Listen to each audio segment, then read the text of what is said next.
आगे बढ़ते हैं और बात कर लेते हैं भू कानून की, जहां से बड़ी खबर आपको बता रहे हैं। उत्तराखंड में भू कानून पर सियासत पकड़ी से होने लगी है। पक्ष और विपक्ष में आरोप प्रत्यारोप की सियासत भी देखने को मिल रही है। विपक्ष सत्ता पक्ष पर निशाना साध रहा है, वहीं सत्ता पक्ष भू कानून को सख्त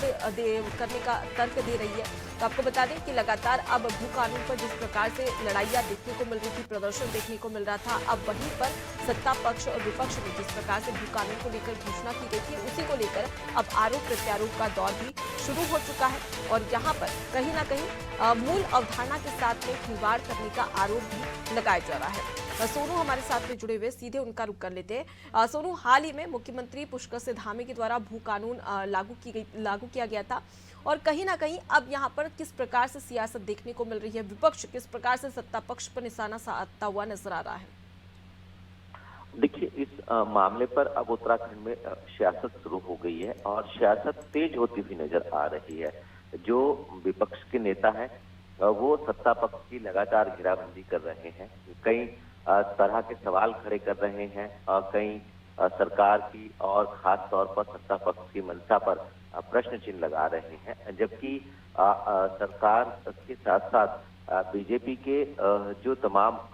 नेता हैं वो विपक्ष पर हमलावर होते हुए नजर आ रहे हैं। और सरकार जो फैसले ले रही है, अभी हाल ही में मुख्यमंत्री ने कई फैसले लेते हुए इस मामले को गंभीरता से लिया और ये भी जताने की कोशिश की सरकार ने कि आने वाले समय में सरकार इस दिशा में तेज रफ्तार से कार्य करने वाली है। चूंकि प्रशासकीय कार्य है और ऐसे में जो प्रशासनिक कार्य हैं इनका एक कार्य करने का एक तरीका होता है। सरकार मंथन करती है, बैठक करती है और उसके बाद फिर निर्णय लिया जाता है और कई मामले कैबिनेट में भी जाते हैं। लिहाजा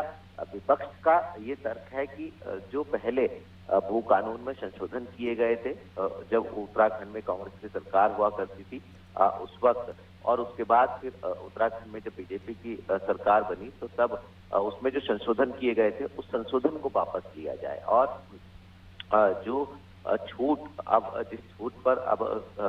मौजूदा सरकार ने रोक लगाई है, खास तौर पे कृषि और उद्यानिक क्षेत्र की जो भूमि है, इसको फिलहाल अभी उत्तराखंड में बाहरी क्षेत्रों के लोग नहीं खरीद सकेंगे। तो ये अभी अस्थायी तौर पर सरकार ने फैसला लिया है, लेकिन विपक्ष के नेताओं का ये मानना है कि इसमें संशोधन कर इसको स्थायी तौर पर इसको फैसले में बदला जाए। तो तमाम तरीके के सवाल, तमाम तरीके के आरोप जो हैं वो विपक्ष की तरफ से सत्ता पक्ष पर लगाए जा रहे हैं। लेकिन सत्ता पक्ष का ये कहना है कि पहले पूर्व मुख्य सचिव की अध्यक्षता में एक कमेटी बनाई गई थी सख्त भू कानून लागू किए जाने के लिए, उसमें जो सिफारिशें की गई थी उसके लिए फिर सरकार ने एक प्रारूप समिति का गठन करने का फैसला लिया। अपर मुख्य सचिव राधा रतूड़ी की अध्यक्षता में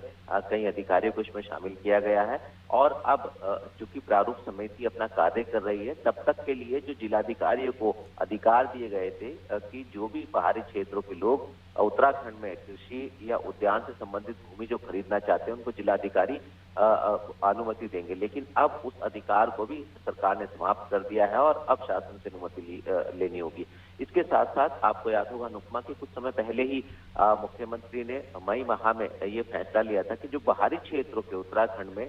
भूमि खरीदना चाहते हैं लोग, उनकी मंशा और उनका उद्देश्य भी शासन स्तर पर क्लियर किया जाएगा कि जो भी व्यक्ति विशेष जमीन खरीदना चाहते हैं, आखिर वो किस उद्देश्य से जमीन खरीदना चाहते हैं, एक और उनकी जो मंशा है वो क्या है और कितनी जमीन किस उद्देश्य से वो खरीदना चाहते हैं। तो इस पर शासन स्तर से अनुमति देने की बात कही जाती है। तो तमाम ऐसे पहलू हैं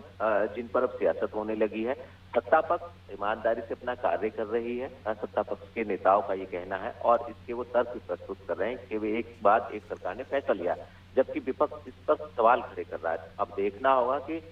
जब तक प्रारूप समिति के परिणाम सामने आते हैं तब तक विपक्ष आखिर इस पूरे मामले पर लेकर के किस तरीके की सियासत करता हुआ नजर आएगा। जी बिल्कुल सोनू, और अक्सर हमने देखने को मिलता है हिमाचल के बाद में पहाड़ी बनाम बाहरी की गूंज देखने को मिल रही थी। अब कानून में बदलाव किया गया है और इस प्रकार का कानून यहाँ पर पेश किया गया है, लेकिन उस पर भी विपक्ष लगातार कहीं ना कहीं सियासत करता हुआ नजर आ रहा है। लेकिन आम जनता की बात करें इस पूरे कानून को लेकर तो उनकी किस प्रकार की प्रतिक्रिया सामने आ रही है?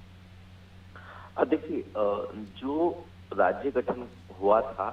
वो उत्तराखंड के इस क्षेत्र के, जब ये उत्तर प्रदेश का हिस्सा हुआ करता था तो एक पर्वतीय क्षेत्र कहलाता था ये वाला इलाका कुछ जनपदों का। और जब ये उत्तर प्रदेश से अलग हुआ, राज्य का नए राज्य का गठन हुआ उत्तराखंड के रूप में, उत्तरांचल के रूप में उस वक्त हुआ था, तो तब से लेके आज तक यहाँ के स्थानीय लोगों का, यहाँ के लोगों का यही मानना है कि पहले इस क्षेत्र, पर्वतीय क्षेत्रों के लोगों को अपने कामकाज कराने के लिए लखनऊ के चक्कर काटने होते थे, तो कहीं ना कहीं लोगों की परेशानी कम होगी, पर्वतीय क्षेत्र का विकास होगा, क्योंकि जब नया राज्य अस्तित्व में आया तब से ही लोगों ने ये सपना देखना शुरू किया कि यहाँ के युवाओं को रोजगार मिलेगा, यहाँ का चहुमुखी विकास होगा। और नया राज्य है तो जो राज्य निर्माण के दौरान आंदोलन हुआ था, जब तमाम लोगों ने अपनी शहादत दी थी, उन शहीदों का सपना साकार होगा। और सरकार बार बार इस बात को कह भी रही है कि राज्य निर्माण के आंदोलनों की जो परिकल्पना थी, जो सपना था, जिन्होंने शहादत दी है, उनकी इच्छाओं के, उनके सपनों के अनुरूप ही इस राज्य का विकास किया जाएगा। तो एक आम इंसान अपने अधिकारों की बात करता है और सरकार उनके अधिकारों का संरक्षण करने के साथ साथ सरकार इस बात पर भी फोकस कर रही है कि राज्य के लोगों के हित को सर्वोपरि सरकार मान के चल रही है और उनके हितों का संरक्षण किया जाएगा। और इसी को लेकर के सरकार समय समय पर संशोधन करती रही है। लेकिन कुछ संगठन है, सामाजिक संगठन है, कुछ राजनीतिक संगठन है, उसमें कांग्रेस भी शामिल है, जिन्होंने भी एक रैली का आयोजन किया था और इस बात को कहा था कि उत्तराखंड में सख्त भू कानून लागू किया जाए और इसके लिए सरकार कार्य भी कर रही है। क्योंकि ये मामला सियासी है और इस पर सियासत हो रही है, तो अब देखना होगा कि सरकार की सूझबूझ के साथ इसमें आने वाले समय में फैसले लेगी और जो विपक्ष है वो अपनी सियासत को किस रूप में आगे बढ़ाएगा। जी बिल्कुल। और कहीं ना कहीं जिस प्रकार से हमने देखा था कि भू कानून पर लगातार सियासत भी देखने को मिल रही थी, कई बार लोगों का आक्रोश भी देखने को मिल रहा था कि एक भू कानून सख्त बनाया जाए, उसकी बात भी लोगों के द्वारा कही गई थी। लेकिन आने वाले समय में जिस प्रकार से विपक्ष की ओर से सत्ता पक्ष पर निशाना साधा जा रहा है, उसका आने वाले समय में कितना असर देखने को मिलता है, ये देखने वाली बात है। मैं लौटूंगी आपके पास में, सुनो आगे भी आपसे खबर पर अपडेट लेंगे, आप हमारे साथ में बने रहिए। देखिए, उत्तराखंड में भू कानून पर सियासत एक बार फिर से देखने को मिल रही है, जहां पर सत्ता पक्ष विपक्ष दोनों आमने सामने देखने को मिल रहे हैं और विपक्ष लगातार सत्ता पक्ष पर निशाना साध रहा है, तो वहीं सत्ता पक्ष सख्त भू कानून के तर्क भी दे रहा है।